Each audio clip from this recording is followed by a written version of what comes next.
When I talk about two Americas, I am deadly serious. It's not just schools. It's not just health care.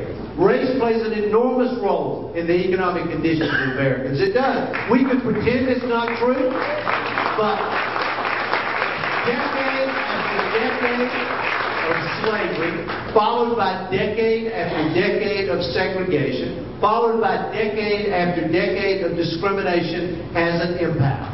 It has an effect. If you're African American in this country today, you have about 10% average, about 10% of the net worth of white families. 10%. Average net worth of black families is about $8,000. White families is about $80,000. And let me tell you, we're not moving in the right direction. African American children who were born into middle class families in the 1960s are now living in poverty.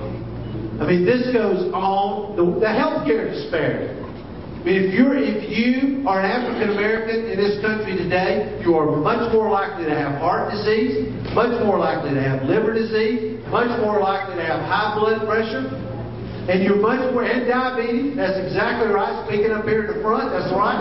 Diabetes.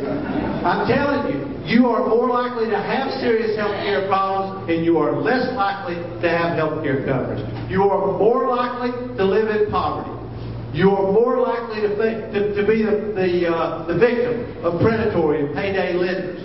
People say to me all the time, you're out there talking about doing something about these predatory lenders.